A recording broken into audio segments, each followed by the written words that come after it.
Assalamualaikum warahmatullahi wabarakatuh. Saya Ahmad Syed bin Abdul Rahim, wartawan TV Al-Adha.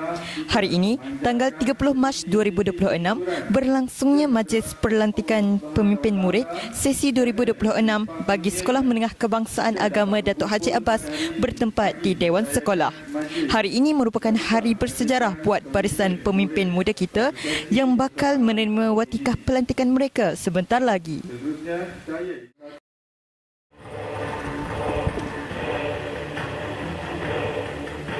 Dapat kita lihat suasana di Dewan cukup meriah dengan kehadiran Badan Keselamatan dan guru-guru. Semangat yang terpancar pada wajah setiap calon pemimpin ini jelas menunjukkan kesediaan mereka untuk memulakan tugas dengan penuh dedikasi. Bersama saya sekarang ialah Tuan Inspektor Muhammad Syafiq bin Abdul Bakar, Pegawai Penyiasat Narkotik IPD Kuala Terengganu merangkap Pegawai Perhubungan Sekolah Menengah Kebangsaan Agama Datuk Haji Abbas. Assalamualaikum, apa khabar Tuan? Waalaikumsalam, sihat hari ini? Alhamdulillah. Soalan saya yang pertama, apakah nasihat Tuan untuk pemimpin muda kita supaya mereka berani menegur rakan yang membuat kesalahan?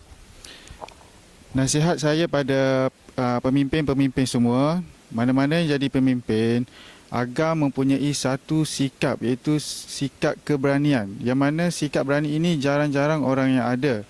Apabila kamu menjadi pemimpin, pemimpin perlu berani untuk tegur kawan-kawan yang membuat kesalahan, walaupun kawan-kawan itu adalah kawan baik kita. Kita kena berani untuk menegurnya. Itu saja. Soalan saya yang seterusnya, pada pandangan Tuan, adakah pemimpin murid ini sebenarnya wira kecil dalam membantu pihak sekolah menjaga disiplin di sekolah? Ya, betul. Pada pandangan saya, wira kecil ataupun pemimpin di peringkat awal sekolah adalah benda yang utama yang perlu dititik daripada awal persekolahan lagi, dan ia adalah menjadi satu tonjak utama untuk menjadi ke arah yang lebih besar. Maksudnya apabila kita membuat dan mengajar supaya lebih memimpin daripada kecil, sikap ini akan terus dibawa ke alam dewasa dan seterus dibawa ke alam kerja. Itu saja. Terima kasih Tuan kerana sudi meluangkan masa bersama-sama kami. Seterusnya, kita bersama Tuan Pengetua Ustaz Tuan Zaki bin Tuan Mamat, Pengetua Sekolah Menengah Kebangsaan Agama Datuk Haji Abbas. Assalamualaikum Mudir. Waalaikumsalam warahmatullahi wabarakatuh.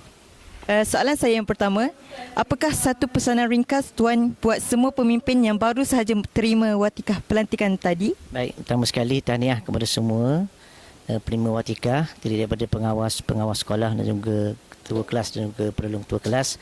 Di pesanan daripada mudir, jalankanlah tanggungjawab dengan sebaiknya, bila komitmen yang terbaik untuk sama-sama kita membantu sekolah untuk ke arah sekolah menjadi lebih cemerlang pada masa sekarang dan juga pada masa akan datang. Soalan saya yang seterusnya, bagaimanakah Tuan mahu melihat pemimpin sesi 2026 ini berbeza dan lebih menyerlah berbanding tahun-tahun sebelum ini? Baik, jadi saya mengharapkanlah pemimpin-pemimpin muda pada tahun ini lebih cemerlang daripada sebelum-sebelum ini dengan perkembangan masa sekarang ini, dengan cabaran yang lebih mencabar. Anggaplah cabaran itu satu ujian kepada kita untuk kita menjalankan tugas dengan sebaiknya, dan mudah lihat perkembangan kita pada tahun ini, pengawas-pengawas yang terpilih semuanya dapat menjalankan komitmen dengan baik, dan insya-Allah dengan kesepaduan daripada semua pengawas dan juga daripada guru-guru, insya-Allah kita akan mencapai kecemerlangan pada tahun ini, sama ada dalam bidang akademik, sasiah, kurikulum dan juga kepimpinan. Okey, saja. Terima kasih Tuan kerana sudi meluangkan masa bersama-sama kami.